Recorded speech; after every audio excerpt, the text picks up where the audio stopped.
Hello there everybody, how's it going? Welcome back to some more Senran Kagura Burst Renewal. I gotta roll that R every single time. Burst Renewal.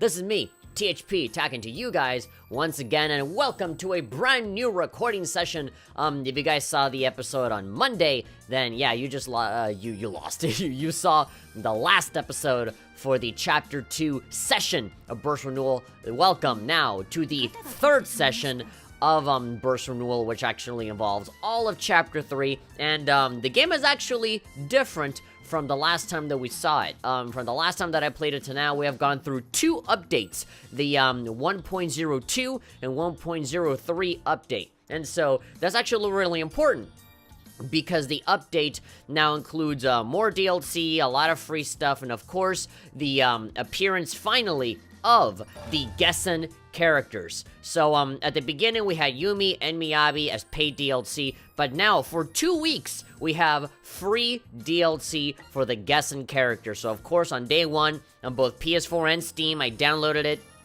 and so now we have Murakumo, we have Yozakura, we have the beautiful, my eternal, like, top 3 waifus right there, Shiki, my girl Shiki, and, of course, cute little Nori. Shoutouts to cute little Nori, who has been watching the episode recently, and I know that he loves Minori, so here she is in all of her beautiful, candy-written, magical girl-style glory. So, here she is. Now, I haven't been sitting on my ass doing nothing. I have been leveling up the characters a little bit. All of the main characters are fine. I'm talking mostly for the DLC characters, so Miyabi is now level 6.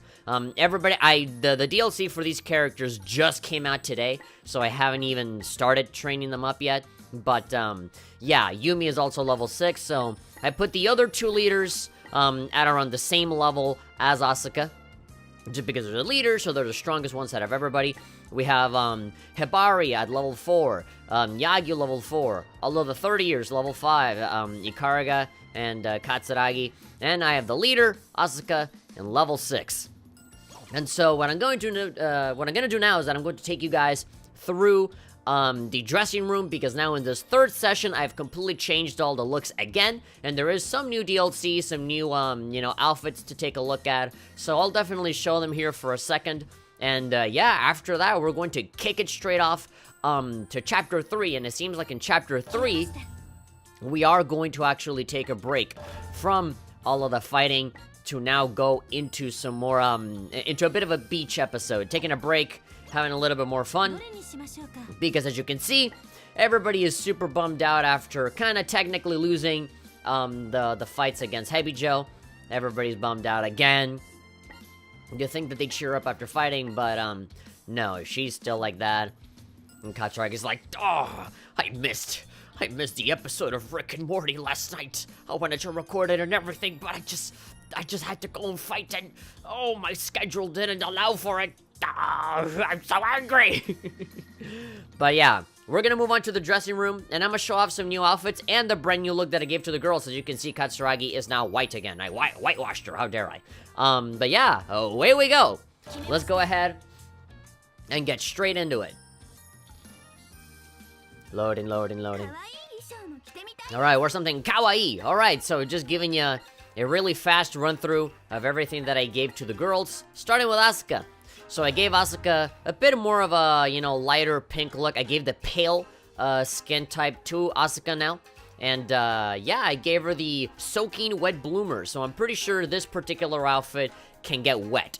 And so just like in PBS, you can actually have transparent clothing whenever you go into a waterfall or something like that. And you can see, you can see through the clothing. I have a bit of hiccups. I'm gonna burp.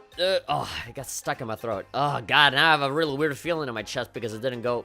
But anyway, we also have the typical Asuka transformation outfit, but as you can see, I changed the color. I kind of like this. Now, this really does look like a school uniform. It's a really, I like the blue with the red, and of course, I maintained the pink color, but now with, the longer ponytail. You're gonna see this aesthetic a lot. Where at the beginning the girls have short hair, and then by the end of it they have longer hair or their regular hair. And now for Yagyu.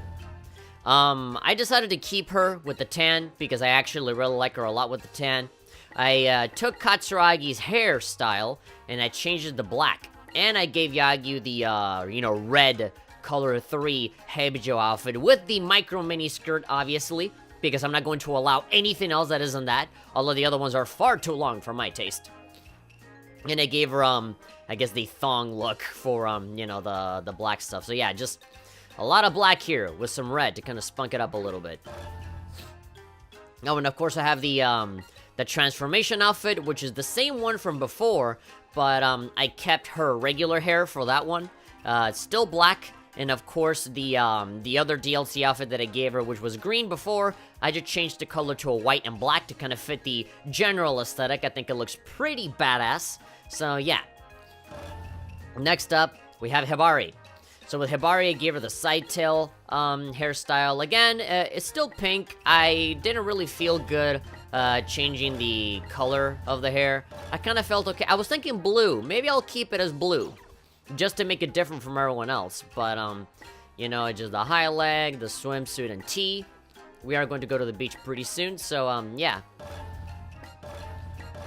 Maybe if I change it to blue. I wonder if this cutie peach outfit has a blue. Yeah, there we go.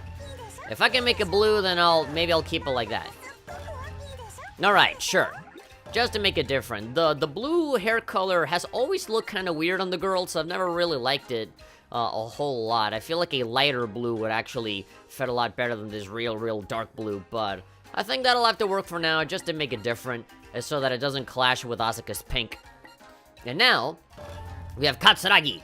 So Katsuragi, I went from the tan look all the way back to her default, really white look. I gave her a bit of a change here, and I actually like this a lot. I gave her the pixie hair color, really short hair, almost Miyabi-ish, but I think she looks really good. And I gave her the Hawaiian t-shirt, just her style, but with the red.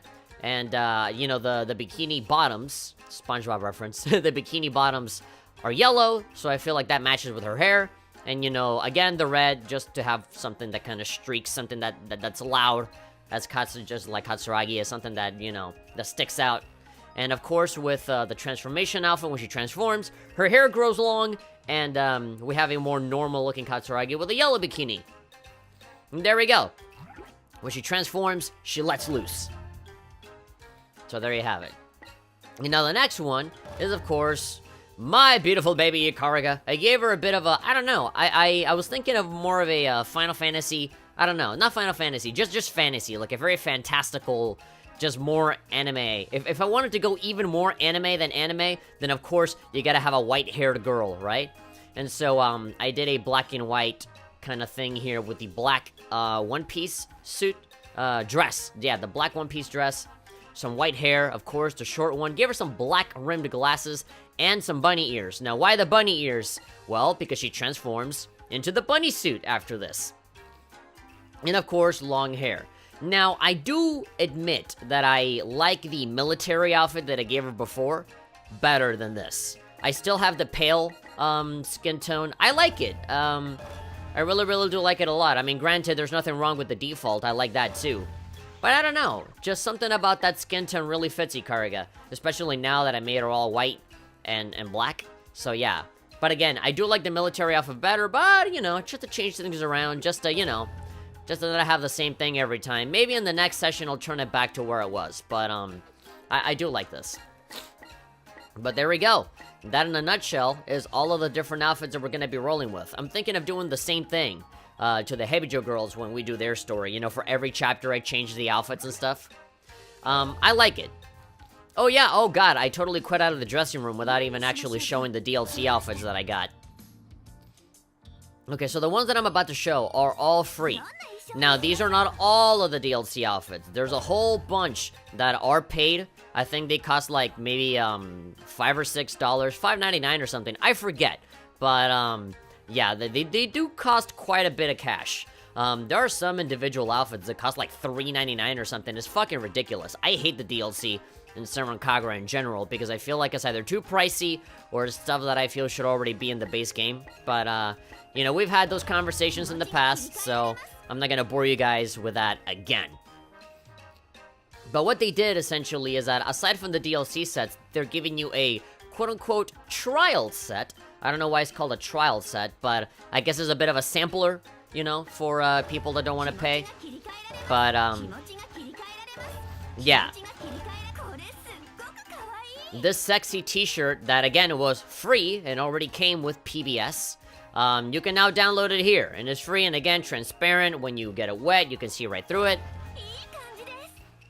I think this one piece is also transparent, and yeah, this one also came with the trial set. And then oh, and of course, because you have all of the guessing girls now, if you download the free pack, you get their swimsuits, Sakura swimsuit, Shiki swimsuit, Minori, and of course Miyabi's. Miyabi's new Hebijo team will become free DLC, I think next week. So, yeah, look out for that, and be sure to download it, because after 2 weeks, they're gonna be paid DLC again, and that's gonna super mega suck for people that don't, you know, that don't download it fast enough, so yeah. Now, this is the sexy knit outfit. Oh, wow, I actually like this way better. I might actually just keep this on her. But yeah, I forget. I think this is like special pre-order costumes for PBS. Yeah, a lot of PBS stuff in this game. The actual paid DLC, I think, are completely brand new outfits. I don't remember them from anywhere else. So, at least you have that, right? At least they're new. I'm pretty sure the pirate suit was already here. There's a couple of others. Bath towel, sailor, Hawaiian. Yeah, I think the girl's one piece was already here. Dealer outfit, Yukata, festival happy, school swimsuit. No, there were other ones. Oh yeah, so of course,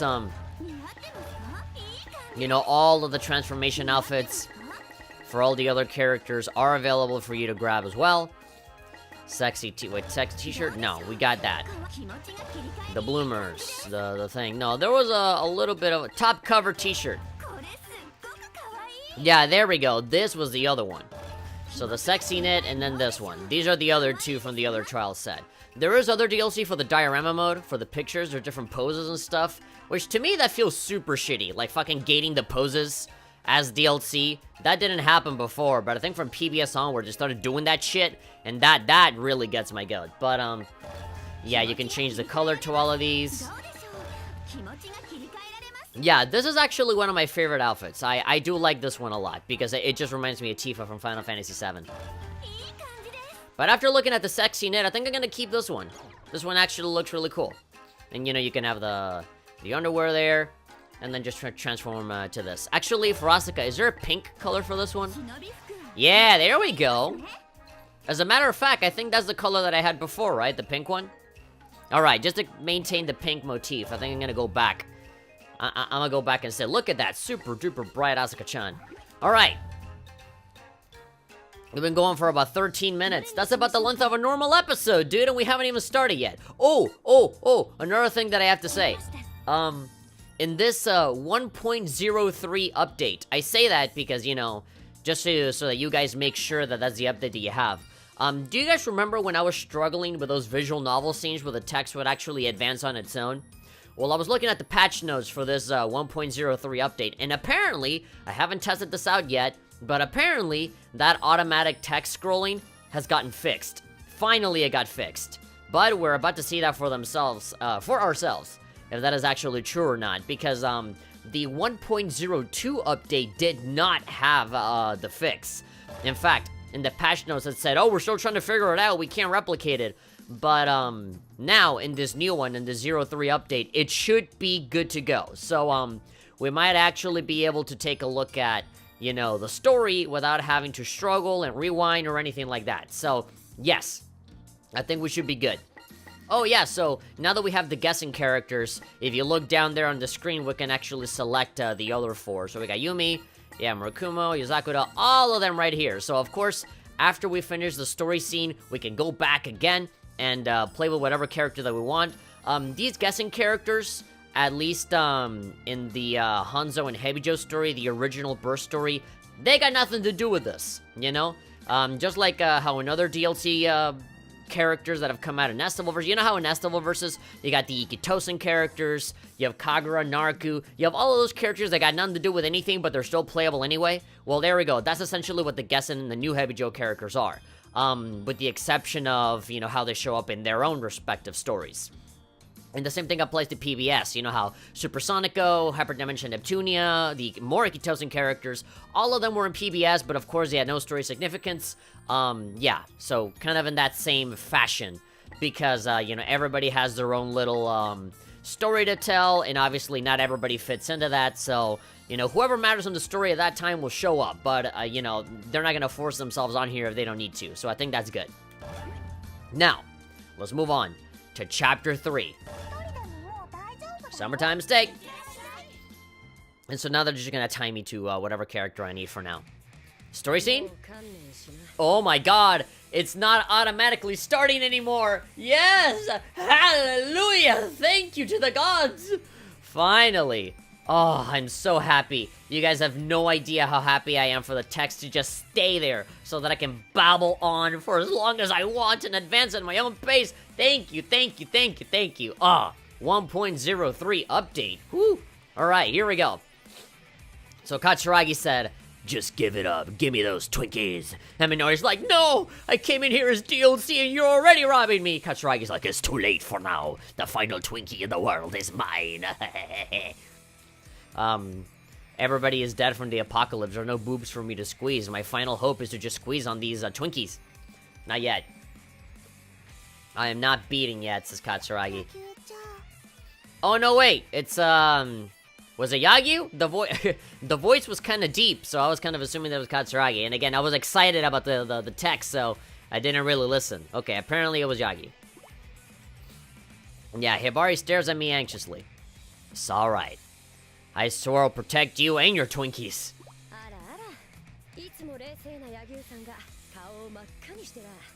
Ooh, Little Miss Cool, all red in the face. So this is Haruka, right? This cheap provocation has no effect on me. Haha, I wore special armor for this. I carefully observed the movements of my enemy. Of my very sexy enemy, with a giant robot floating behind her like a stundle. Line of sight, breathing, heartbeat, the slightest change won't escape me. My opponent feeds me information without even knowing it. Every second, leading me to just the right move. Yeah, you get to know a lot more about the enemy by just seeing them move. Okay. For a split second, her gaze shifts to the right. Now there's no time for second guessing, nor third guessing, which is what I usually do. I immediately attack to the right. Ooh, like it's quick time events in a video game. I played a lot of Resident Evil 4, so I'm prepared for this. Impossible Bakana! I chose the incorrect move. Oh. And then I get... Oh wait, was that... God damn it. I'm having a lot of trouble actually recognizing the voices today. I don't know why. The card I pulled is not in fact the Ace of Diamonds, but the Joker. The old maid. Persona 5 reference, anyone? Got the old bag, the baba. Okay, it was Katsuragi. God damn it. Here I was thinking that it was gonna be like, you know, like Yagyu protecting Hibari, you know, when Haruka came in and, you know, tried to defeat her or whatever. I got all of my shit mixed up today. Jeez, I'm too excited over this update, you guys. Katsuragi looks down at me triumphantly. Oh, come on, don't cry over a tiny little card game. Jesus. Haruka was trying to kill you not too long ago, and this card game was what got you all all upset. Let me... Okay, now the fight for the Twinkies actually makes more sense. I win the card game, now I get the last Twinkie in the lunchbox. Katsuragi advances on Hibari, laughing menacingly with a giant purple flopping dildo on her hand. Oh god! Do it to me, Katsuragi! Be gentle.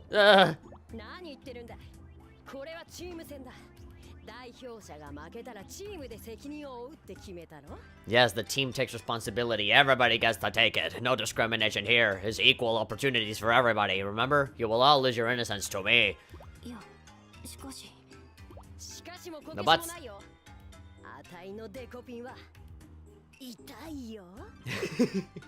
Alright, Decopine. Okay, so it's a forehead flick.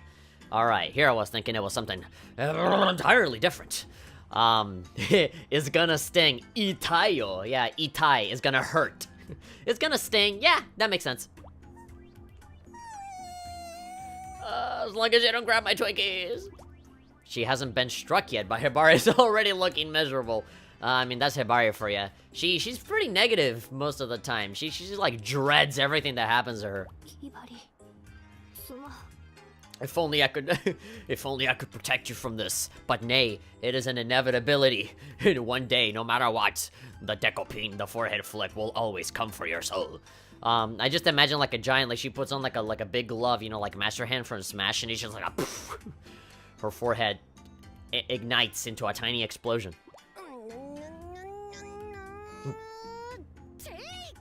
Like Kamehame. Oh God. Oh God, I would not do that if I ended up making her cry, you know? I'd probably just scare her and tease her a little bit and be like, okay, if you're actually gonna cry, then I'm not gonna do it. Also, that did not sound like a forehead flick. That sounded like you slammed a pan into her face. Like, boom! I'm like, holy shit! You can almost hear that anime sound effect of like, quing! You know, like when you hit somebody with the bat in Smash Brothers? Like that chwing kind of sound effect? Like, oh my God.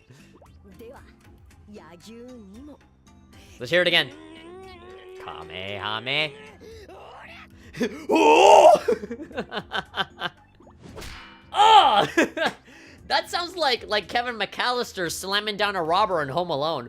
Boom! Oh, it fell into my trap yet again. My skull resounds with the mighty impact. Oh, I feel my cranium cracking.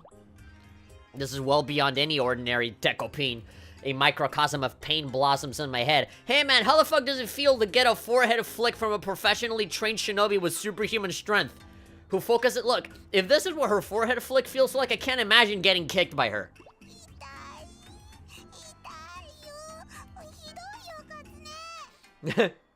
Hidoi, mean. I mean, hey man, you were the ones that agreed to this card game. You could have just said no, okay? You guys are beings, human beings with choice. You're a human being.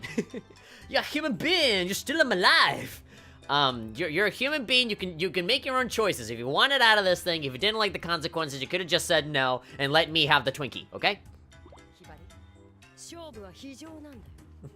That's life. Hey man, remember Kiriya's words. If you can't fucking take this, then just quit being a shinobi. Let Haruka kill you, or turn you into a puppet and fill you up. I don't know. I glare at the Joker in my hand. God damn you. I'm gonna go to Metacritic and give Persona 5 a bad review because of this. Unforgivable. You betrayed me. The little Joker on the card points at Yagi and says, it's because of you, you dumb jester. I slowly crush the card. You crushed the card, eh, man? You're gonna fuck up the deck. Don't do that. Yeah, don't do that. We need that for playing. But he started it. Points at the card. Don't be a sore loser. Yeah, I mean, that's because you made Hibari cry. The Joker cards points back and is like, it was her. Yagi crushes the card and you hear like a very faint like, ah! Katsuragi makes a move to grab me and shake me really hard. Interesting. I won't lose in hand-to-hand combat because I use umbrellas.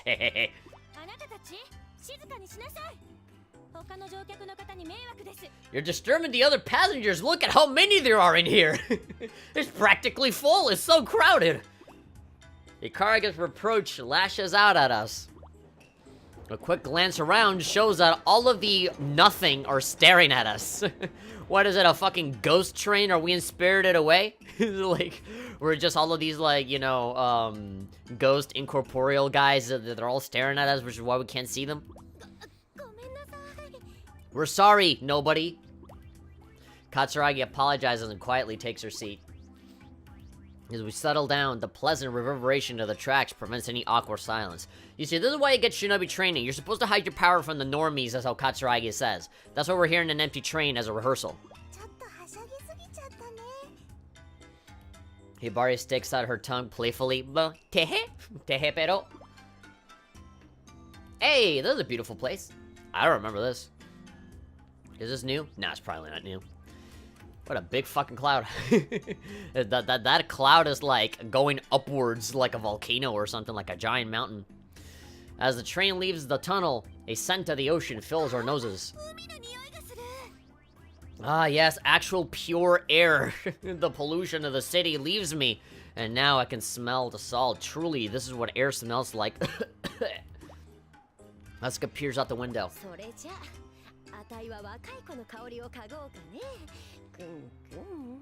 Oh god, that was a very sensual sniff. Wait, can we play that again?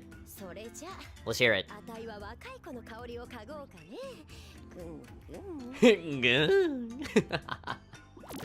Oh god, okay. You already hear the sound effects, you know what's happening here. Katsuragi presses her nose against Asuka's body. Where in the body exactly? That's what I want to know. Yep, stop with the sekuhara. Sekuhara means sexual harassment. God, I really am acting like the subtitles in a fan sub, right? It's like, all according to Keikaku, and I'm the one that sticks his head out and says, Keikaku means plan. Asuka's voice rises as if she's being tickled.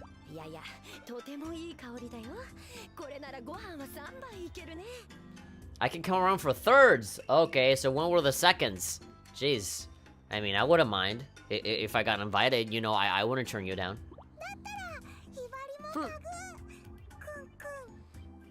Alright, so everybody's smelling her. Okay, now it's getting a little weird. Yeah, it's like a gang smelling towards Asuka. Hibari presses her nose against Asuka's body too. I love to think that there's like a force, you know?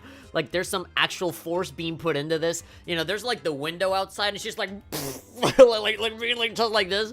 Because Katsuragi and Hibari are like like smelling them pretty hardcore, like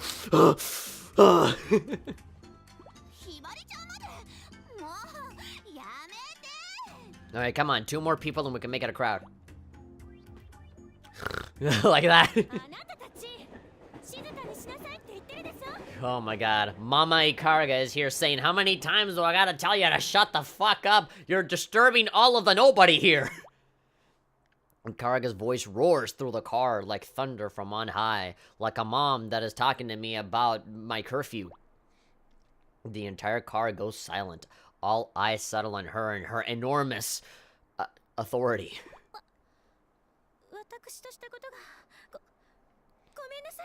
No, but she's still cute though. She droops her shoulders as if she's going to be punished. By who? The Lord. Oh my god, I'm so happy that the text doesn't fucking go automatic. I know, I'm gonna say that a billion times now, but I'm honestly so happy that this glitch is gone. We're taking this train to the beach. To the biatch. To the bitch. Not for a mission though.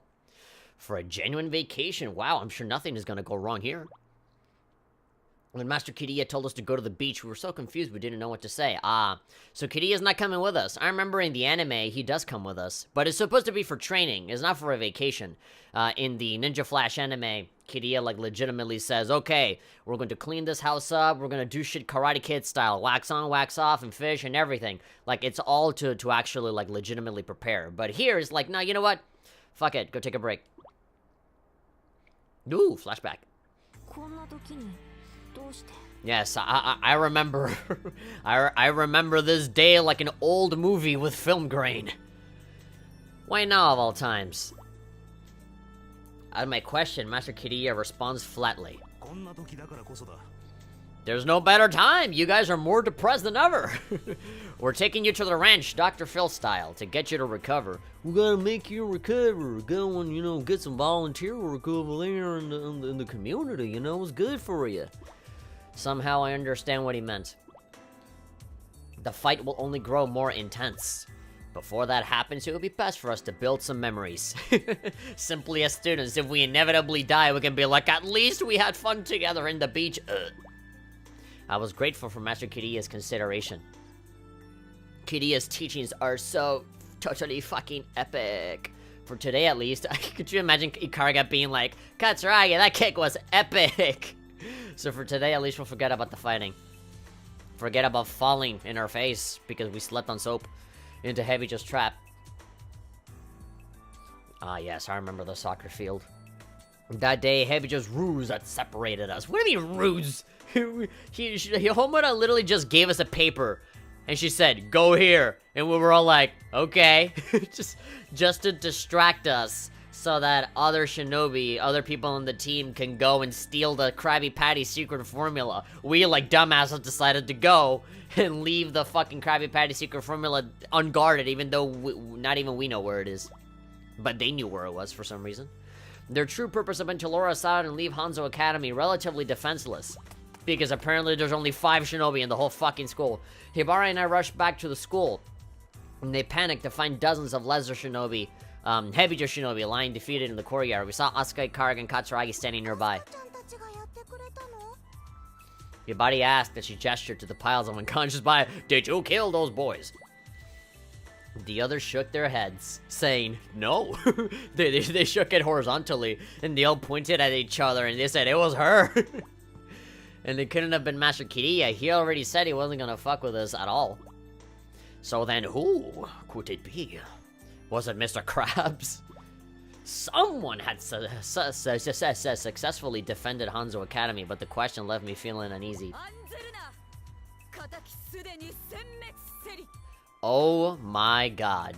I think I know who this is. That loud, boisterous voice, that powerful presence, it can only be one person. That's right, Goku. We heard a voice from somewhere. It was Jotaro Kujo, but female version. What's that rule where, like, you gender bend people? Rule 63 or something? Yeah, like Rule 63, Jotaro Kujo. The best kind. We surveyed the area, but its source remained hidden.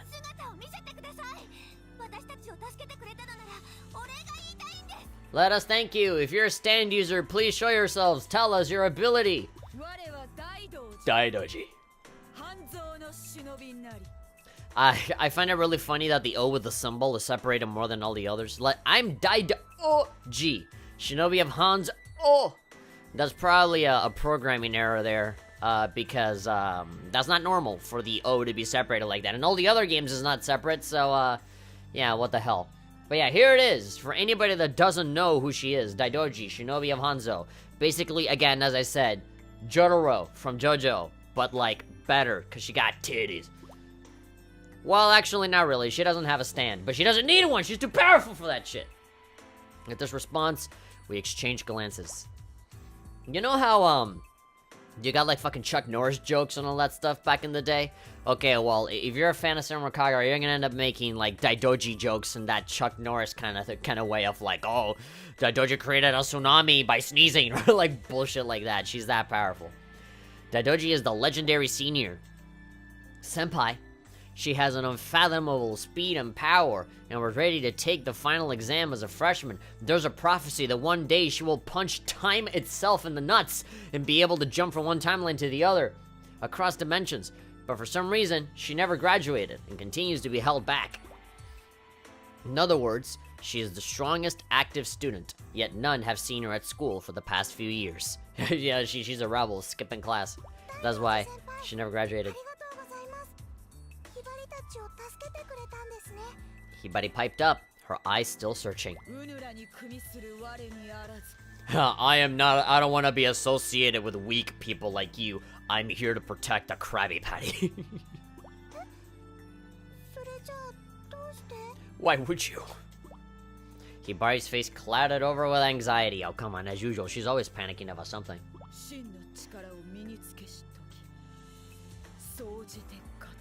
True strength, none of this pussy ass shit. I'm level 50, you guys are barely level 6, tops, and that's only one of you, so, like I'm gonna tell you anything. I'll leave my Krabby Patties on my own, thank you very much. You guys are gonna stay there as janitors in the Krusty Krab, wiping the fucking floor with all these weaklings with your mops, and your bunnies, and your fucking Twinkies, fuck off. Spits on them. With that, her sense of Daidoji's presence simply disappeared. Her key energy was nowhere to be found. And now we're back here. Yay. Okay, after that awkward silence, I change into my swimsuit in the dressing room and step out, squinting in the light of the summer sun. The sky overhead is clear and blued. Blued? Why did I say D? Why did I say it with a D? It was blued! Somebody threw a lot of blue paint up into the sky, and that's why the sky looks that way. The ocean spread out endlessly before us. Even though I'm not good with the sun, because I'm pale as fuck, I can't help feeling excited. We're super duper white. Maybe that's why we're all, that's why the option to be tan is here, because of the beach. Swimsuit inspection. I love that laugh. That laugh is for somebody that is now going Cocoa for Cocoa Puffs.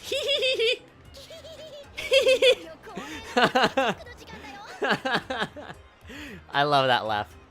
Katsuragi stands in front of the dressing room, clad in a blue bikini. Ah, close enough. We have a yellow one. In fact, Katsuragi ordered us to wear halter neck bikinis before we even left for the beach. Ah, she wanted to make sure that we were wearing the best stuff. These seem to be her fetish of choice this year. Great, I love this that she switches from one thing to the other. I like it. Variety is the spice of life. Don't stick with just one thing. Oh. Yeah. So obviously the swimsuits that we have nothing to do with what, you know, they're talking about here. They're talking about the quote-unquote canon swimsuits that they got going on here. It almost feel like she's licking me with her eyes. Ugh. So she's just acting like Katsuragi. Kat, you're acting like a perv. So she's just acting normal. Asuka appears with a towel wrapped around her body. Oh, that's no fun. Come on. Yeah, that's a foul. Come on, don't fucking blue ball me here. She immediately pulls off Asuka's towel, making her spin around like a tornado. Underneath is a multicolored striped bikini, tightly restraining her large bust.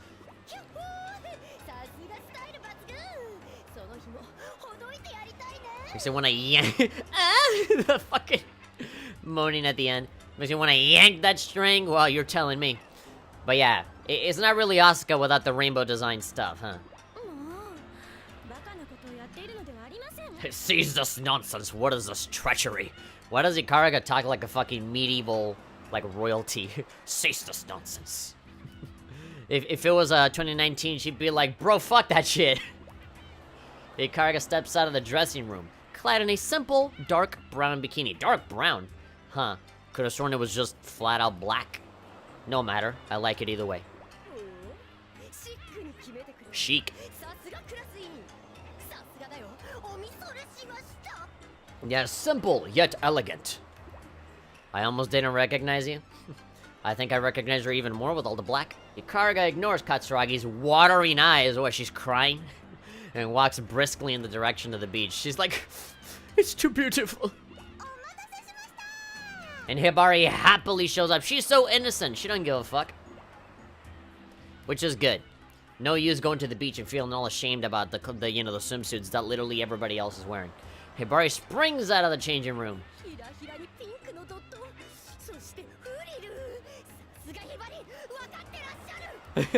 She's getting more intense every time. Did you hear that little sound where she was like, what was it?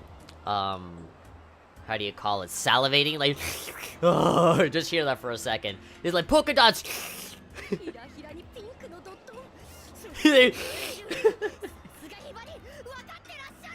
Oh my god, somebody get me a bendy straw. Katsuragi appears on the verge of fainting. I am too with all these descriptions. I can't go along with this anymore. I'm about to Senran Kagura burst all over this fucking place. As it happens, Hibari and I are wearing the same color. Pure chance, but it still makes me a little happy. Hey, there we go, finally. Time for a swim. Asuka runs towards the water. Look at Ikaraga's swimsuit. That's not dark brown, that's just black. But yeah, it's just like Katsuragi described. Polka dots with Hibari. Katsuragi with her typical blue stripes. Rainbow stripes with Asuka. And, yeah, pink with Yagi. So, of course, they match. Hibari and Yagi match. Oh, ho, destiny. Katsuragi and Hibari follow right behind her. I head for the beach, too. The warmth of the sand on my feet feels nice.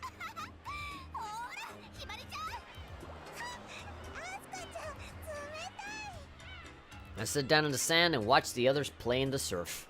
In the surf? Okay, sure.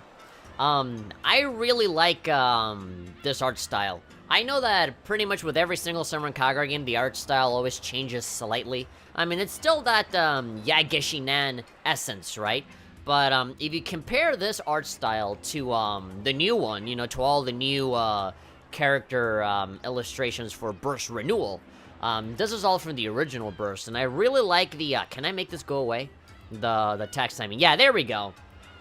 Yeah, you know, everything looks a lot more rounded, so much more simple, which is why I like it, just a little bit more from other stuff. I mean, the Shinobi Versus art style to me is always #1, but there's always something really, really special out of the original Burst and Deep Crimson looks, because everything looks more round, more simple.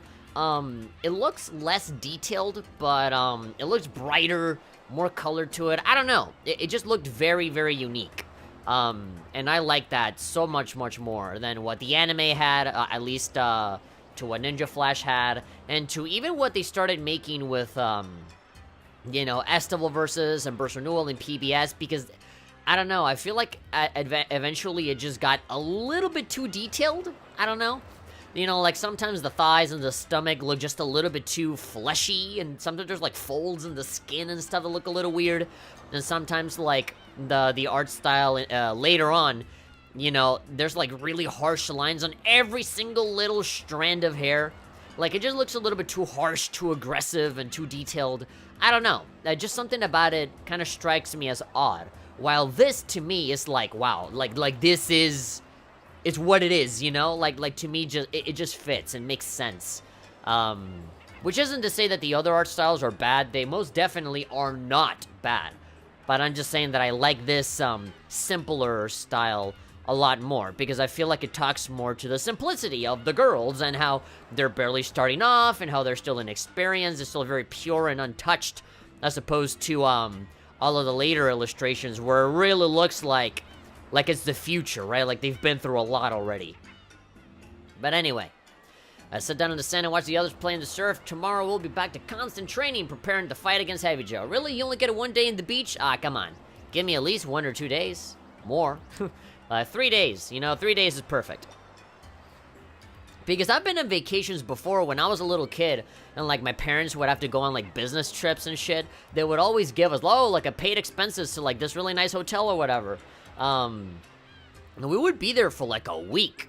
And like after the 3rd day, for sure, after the 3rd day tops, you just get fucking sick of it, you know? It almost feels like you just stayed to live there. And it's like, God, you know, the beach is great and all these places are great, but I miss my house, man. I miss my Nintendo.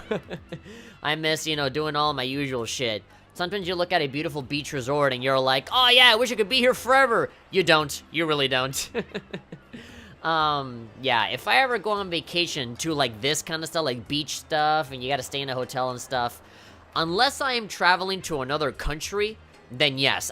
If I'm traveling somewhere completely different, then yes, I want at least, like, 3 weeks, you know, almost a month, for me to, like, really explore everything that I can in this new country, you know?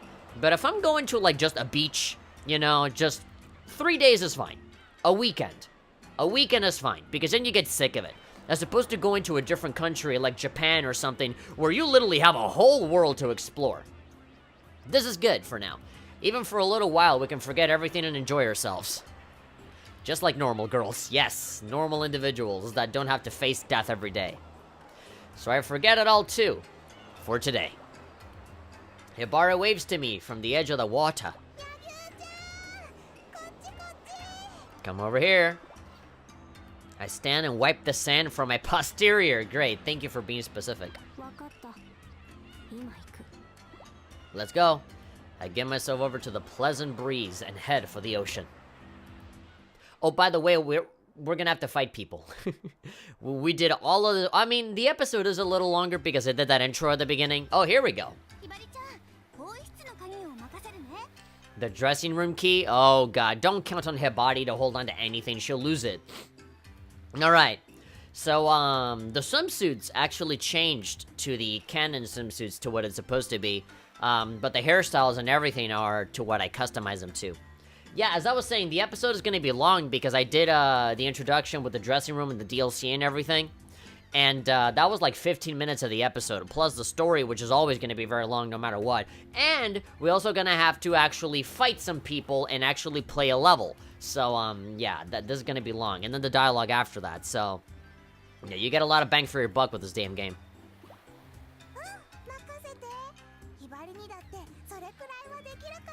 Even I can do that, yeah, but watch as you lose it.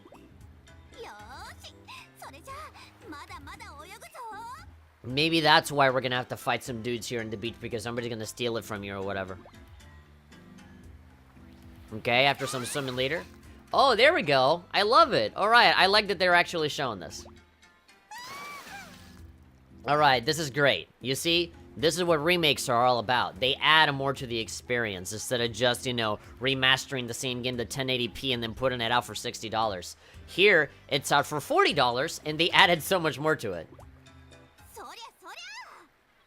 Uh-oh. Dun dun dun. If they had like manga style text here in this game, I would want that like JoJo style, like go go go go go go go, like that kind of stuff.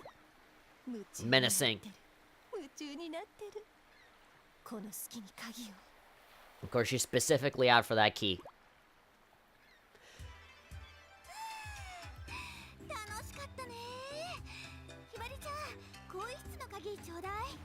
Oh boy. Yeah, no, and you know, this is gonna be, with a B, this is gonna be another source, for Hibari to be all depressed and stuff. She's gonna be like, I don't do anything right. But, this time is actually not gonna be her fault at all. It's just gonna be Haruka stealing.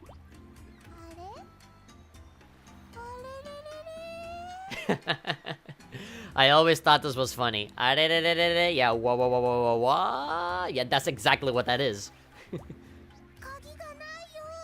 Oh, Kagi ga nai. The key is not here.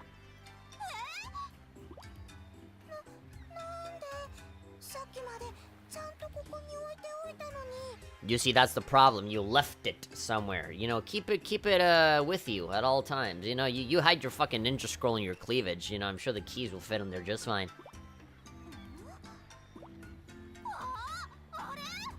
Oh, that NPC has it. Look at that. She's like, hi, welcome to my store. I'm not actually going to fight anybody right now, but you know, you can come here and buy some stuff. Please, I'm homeless. Yeah, it's being sold.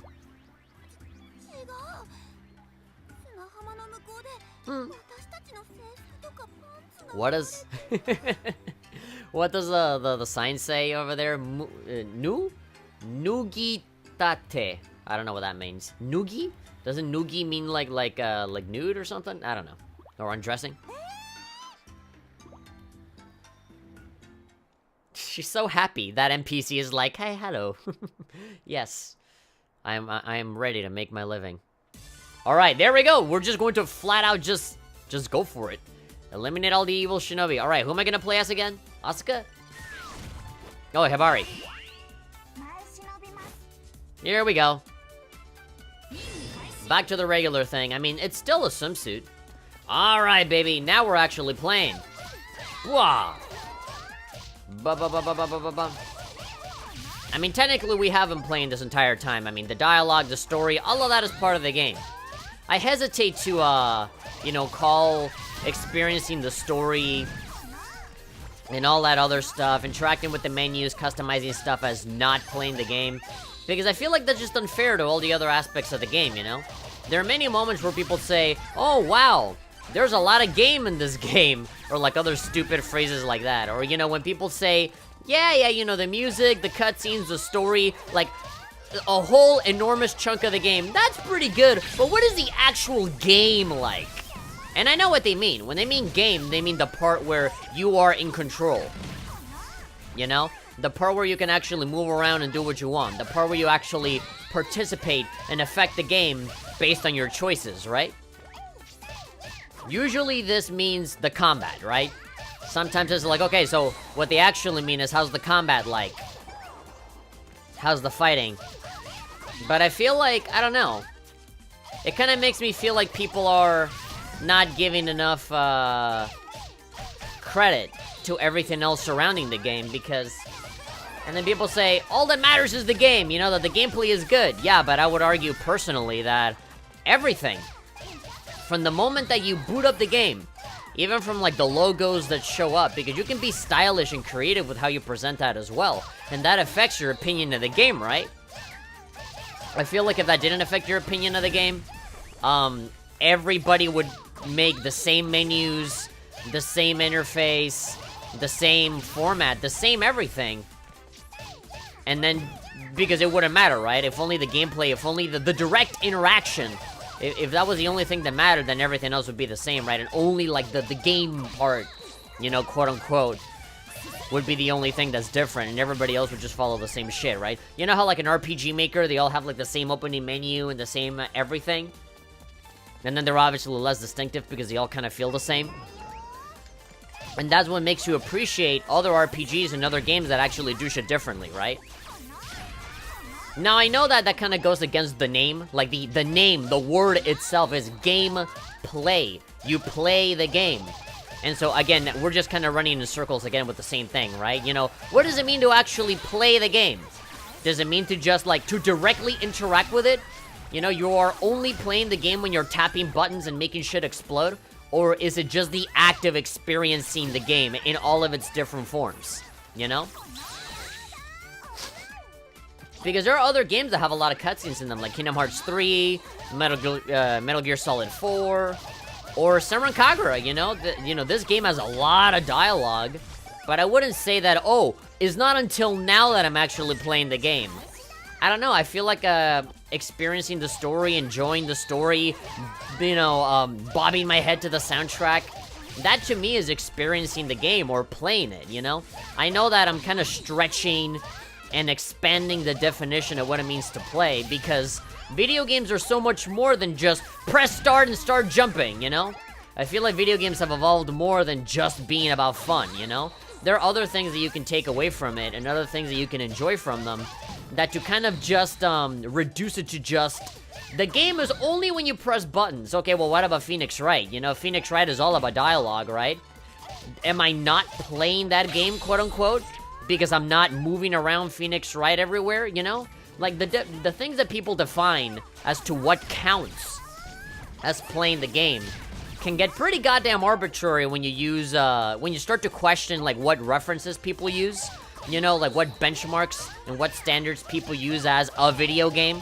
And usually it's like a game, or like a Super Nintendo game or an NES game, where back in the day, all you had to do was press start and you're immediately onto it. But, you know, most games aren't really like that anymore. There's dialogue and setup and cutscenes and, you know, a whole bunch of stuff that you can do that you're not necessarily, like, directly controlling it, but you're still technically playing the game, right? You're still experiencing it. So I feel like if we can actually expand our vocabulary on what it means to play and experience a game amongst all of these different genres, you see, because we are so narrow-minded onto what it actually means to play a game, we start to get all this really condescending bullshit of like, oh, here's this walking simulator, you know, that's not a video game, but it's just as much of a valuable interactive thing, just like all of the other ones, right? And so, because we don't, like, expand our way of thinking when it comes to playing or experiencing a product, like, we start to, like, draw lines in the sand, as to, like, what counts as a game and what's not. When, you know, video games these days are so expansive that to, like, say that, no, a game is only the thing that I know, or the thing that I grew up with, it's just a little, like, you know, it's a little senseless, you know? But yeah, I think it might be cool to, like, maybe divide shit into sections, right? Okay, here's the story segment of the game, and then here's the combat section of the game, you know? Just to, like, say what it is, as opposed to, like, reducing it to just, okay, what is the actual game like? Is like, alright, like, I get it, I understand what you mean, but, like, you just come off as super, like, you know, condescending, like, you're talking down to the game and not really respecting it. Because it's like, okay, here's this other bullshit that I don't care about. Like, it just kind of demeans all of the other work that isn't just, you know, press button, shit explodes kind of thing. But anyway, rant over. Hibari feels bad because she lost the key. And she didn't lose it, you know. Hebijo stole it, but she doesn't know that. I managed to get her clothes back, but, if I had held onto the key in the first place, it wouldn't have happened. I mean, yeah, you're right about that. But how would you have known?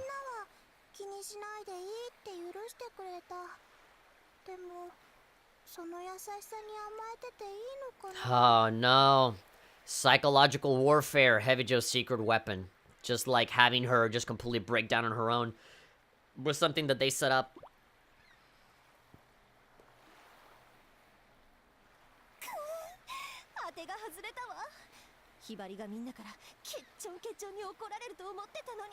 No, they're too nice. They're not like you. They're not these really mean-spirited people. They're good shinobi for a reason, dumbass. They be fierce with her. No.